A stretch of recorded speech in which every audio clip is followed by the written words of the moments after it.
आज जो सब्ज़ी मैं आपके लिए बनाने के लिए जा रही हूँ, वो इतनी आसानी से बनेगी और घर की चीज़ों से ही बनेगी।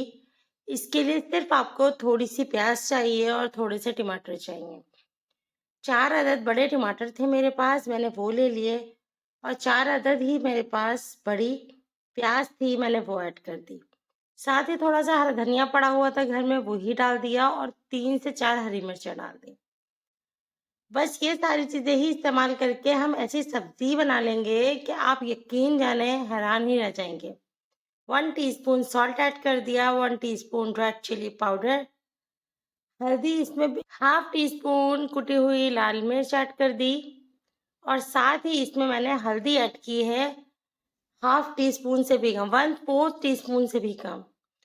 भुना कुटा हुआ मेरे पास धनिया रखा हुआ था, 1 टीस्पून मैंने ये ऐड किया, 1 टीस्पून जीरा पाउडर ऐड कर दिया और 1 टीस्पून ही मैंने जिंजर पाउडर ऐड कर दिया।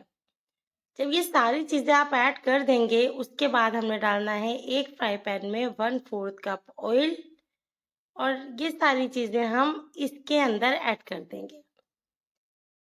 जब कुछ समझ नहीं आता, गर्मी बहुत है, कुछ खाने का दिल ना चाहे, तब आप ये बनाइए और आप यकीन करें मुझे दुआएँ देंगे, ये इतने मज़े की लगती है कि जब आप फ्रिज में रखेंगे और इसको निकाल के थोड़ा-सा गरम करके खा लेंगे, आपको सुकून मिल जाएगा। अस्सलाम वालेकुम, आप लोग देख रहे हैं डेली कुकिंग शो और यहाँ हम लोग ऐसी चीज़ें लेकर आते हैं जो थोड़ी-सी मुख्तलिफ होती हैं और खाने में बहुत ज़्यादा मज़ेदार होती हैं।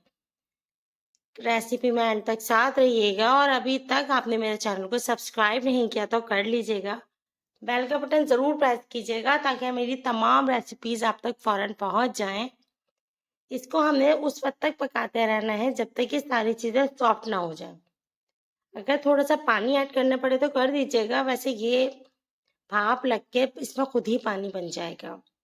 बहुत ज़्यादा तेज़ आँच पे मैंने नहीं पकाया, आँच को थोड़ा कम ही रखा है। उस वक़्त तक पकाएँगे जब तक ये जो टमाटर है ना, ये बिल्कुल सॉफ्ट ना हो जाए। इसको बस इस तरह से कर लीजिएगा, ये ढक के पका लीजिएगा, जैसा आपको ठीक लगे वैसा कर लीजिएगा। ये बहुत आसान रेसिपी है, घर की चीज़ों से बन जाती है, ज़रूरत ही नहीं है बाहर की चीज़ें लेकर आने की। कभी-कभी होता है सब्ज़ी खरीदनी है, सब्ज़ी नहीं घर में सब्ज़ी नहीं है और सब्ज़ी वाले अंकल भी नहीं आए हैं, तो क्या करें? फ़ौरन-फ़ौरन बनाना है। तो ज़रूर ट्राई कीजिएगा और फीडबैक भी बताइएगा कि ये रेसिपी आपको कैसी लगी है। इसी तरीके से हमने उस वक़्त तक इसको पका लेना है जब तक इसका सारा ऑयल ऊपर नहीं आ जाता। सारा ऑयल आना ऊपर बहुत ज़रूरी है क्योंकि जब सारा ऑयल ऊपर आ जाएगा ना, उसके बाद हम इसमें डालेंगे ऐसी ज़बरदस्त चीज़ कि इसका ज़ायका ही बदल जाएगा और इसकी रंगत ही चेंज हो जाएगी। इसका ज़ायका जो आता है ना, वो आता है इसको हल्के-हल्के फ्राई करने में। हल्की आँच पे या दरमियानी मीडियम टू लो आँच पे इसको बनाइएगा। आप देखिएगा तेज़ आँच पे जिस तरह आप सब्ज़ी पकाते हैं ना, उससे और हल्की आँच पे पकाने में कितना फ़र्क है, ज़ायके में ही फ़र्क आ जाता है। चलें, अब हम यूज़ कर रहे हैं तकरीबन 1/4 कप इसमें दही। दही जो है ना इसके ज़ायके को एकदम उठा देगा।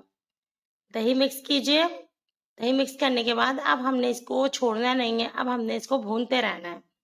उस वक़्त तक भूनते रहना है जब तक इसमें सारा ऑयल ऊपर नहीं आ जाता। संडे अमूमन जब हम लोग पराठे बना रहे होते हैं तो सब्ज़ी उसके साथ हो रही होती है, अचार यूज़ कर रहे होते हैं या फिर हैदराबादी मिर्चें, उसकी रेसिपी भी मैंने अपने चैनल पे डाली हुई है। ये सब कुछ बना के रख रहे होते हैं तो वो करने की ज़रूरत नहीं है, आप ये वाली सब्ज़ी बना के डालिए। जो दही एक्स्ट्रा बचा है प्याली में, वो भी इसी में डाल देंगे हम, कोई चीज़ ज़ाया नहीं करेंगे। ये देखिए आहिस्ता-आहिस्ता इसका कलर चेंज होना शुरू हो गया और ऑयल जो है वो ऊपर की तरफ आना शुरू हो गया। उस वक़्त तक इसको पकाएँगे जब तक इसका ऑयल ऊपर नहीं आ जाता। दही को हमने अच्छे तरीके से भूनना है। इसका जो कॉम्बिनेशन होता है ना प्याज़, टमाटर और दही का वो बड़ा लज़ीज़ आता है। जिस वक़्त आप इसको भून लेंगे ना तब आप देखिएगा कि इसका ज़ायका कितना मुख्तलिफ और कितना चेंज हो जाता है। आप इसे प्याज़ वाली चटनी भी कह सकते हैं, दही वाली चटनी भी कह सकते हैं या टमाटर की चटनी भी कह सकते हैं।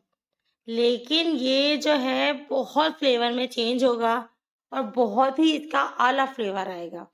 रेसिपी पसंद आए तो लाइक ज़रूर कीजिएगा और कमेंट करके बताइएगा कि ये रेसिपी आपको कैसी लगी। सारा ऑयल इसका ऊपर आ चुका है, इस बारी है इसको डिश आउट करने के लिए। हम इसे अब डिश आउट करेंगे।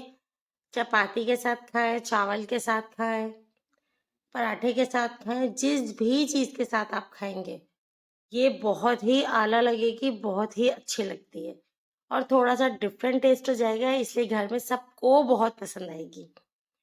रेसिपी पसंद आ जाए लाइक कीजिएगा, कमेंट करके बताइएगा कि ये रेसिपी आपको कैसी लगी। इंशाल्लाह नेक्स्ट हरा धनिया जो कि हर खाने की जान होता है उसको नहीं भूलिएगा। इंशाल्लाह नेक्स्ट किसी भी रेसिपी में आपसे मिलेंगे। अपना ख्याल रखिएगा और दुआ में याद रखिएगा। अल्लाह हाफ़िज़।